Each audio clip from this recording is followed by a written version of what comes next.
Roca, estamos hablando de que de alguna manera los países compiten para ver quién se deja sacar más, quién pierde y se deja extraer más recursos y quién se deja contaminar más. Lo que nos lleva a un tema, usted hace poco sacó un libro que se llama Tierra, Agua y Soberanía. ¿Y cómo usted resuelve o cuál es el planteo de esa ecuación que hace en el libro? Bueno, precisamente porque creo que uno de los ejemplos, en apariencia positivos, pero en realidad negativos, de los efectos del capital extranjero, es precisamente el modelo uruguayo. Tierra, agua y soberanía, crónica de una entrega no anunciada. Es decir, Uruguay entregó tierra, entregó agua, entregó soberanía, a cambio de muy poquita cosa. Volvimos un poco a la época de los espejitos, ¿no? De que los espejitos que llevaron a la muerte de gran parte de la población originaria de estas tierras. Porque, en definitiva, en el caso uruguayo, cuando el gran capital extranjero, por ejemplo, viene y produce eucaliptus, en apariencia uno dice, bueno, que bien, Uruguay produce eucaliptus. En realidad, esos eucaliptos están desplazando de repente producción ovina, están desplazando producción triguera, están desplazando producción de leche, de lácteos.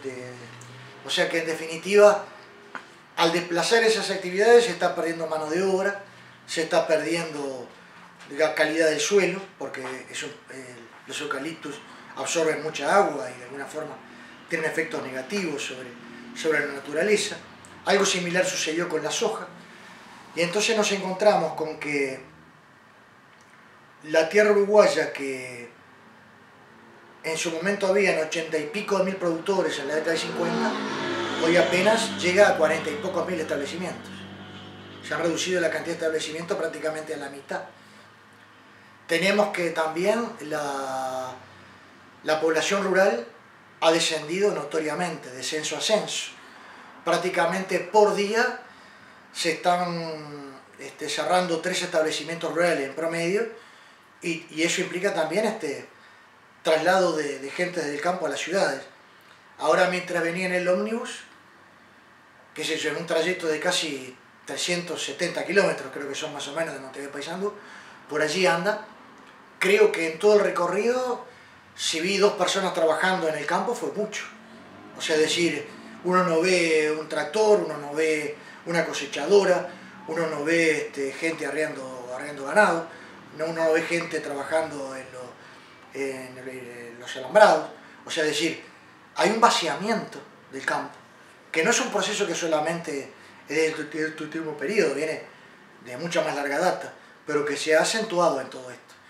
Y precisamente lo que tratamos de denunciar en ese libro es que nos venden el verso, por decirlo así, de que el capital trae tecnología, de que el capital crea empleo, de que el capital mejora las condiciones de producción, cuando la realidad, cuando uno la analiza fríamente, incluso con los datos oficiales, de censo a censo, muestra precisamente otra cosa. El 40-50% de los establecimientos rurales hoy en Uruguay, más allá de esa disminución de la cantidad, hoy por hoy ese 40 o 50% está en manos de grandes sociedades anónimas, muchas de ellas de capital extranjero.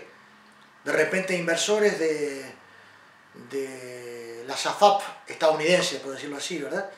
O de otros países del mundo, con ese dinero dice, bueno, vamos a invertir en un país que se llama Uruguay, compramos unos campos por allá y de allí sacamos ganancia.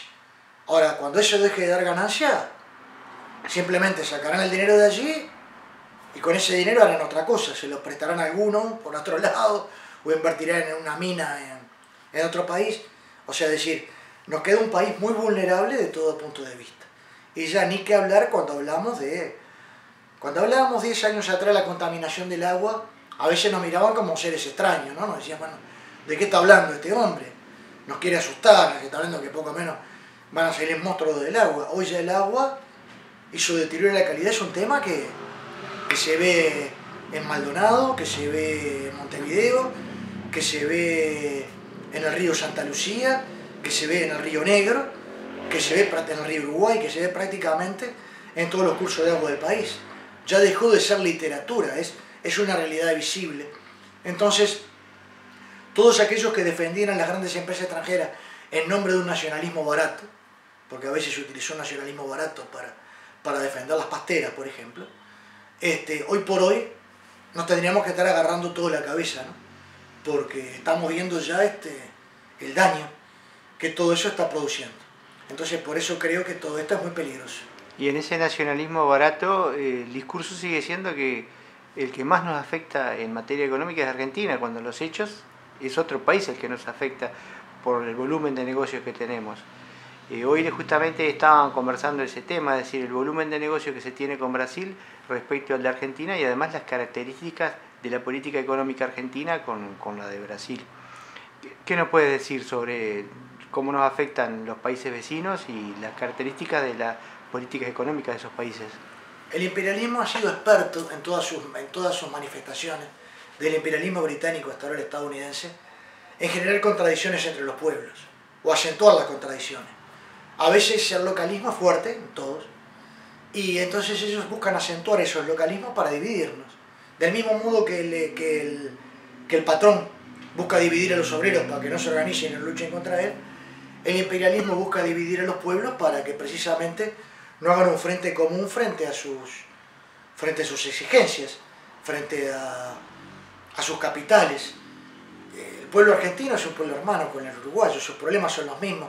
Si se contamina el río Uruguay, nos contamina de los dos lados. O sea, cuando cruzamos los puentes, y no solamente digo con el caso de Argentina, sino en caso he tenido la oportunidad de viajar por diversos lugares de América, y siempre el problema es el mismo. Cuando hablamos con un argentino, con un chileno, con un brasilero, con un peruano, con un boliviano, con un ecuatoriano, con un mexicano, son hermanos nuestros. Cuando rascamos, tienen nuestros mismos problemas, tienen nuestros mismos enemigos. Los que han saqueado sus recursos naturales son los mismos europeos, son los mismos yanquis. Los que han de repente contaminado sus ríos y sus tierras son los mismos. Entonces, digamos, lo que debemos tratar siempre es de unirnos con los pueblos hermanos para enfrentar a los imperios y no entrar en ese jueguito que siempre para encontrar causas para dividirnos siempre vamos a encontrarlas, ¿no? Con el vecino, con el hermano, con el primo, con el otro país, con la bandera, con el fútbol, con lo que fuera. Pero creo que a veces hay que mirar un poquitito más allá, ¿no? En América, en muchos casos, cuando vinieron las invasiones europeas, pasó eso.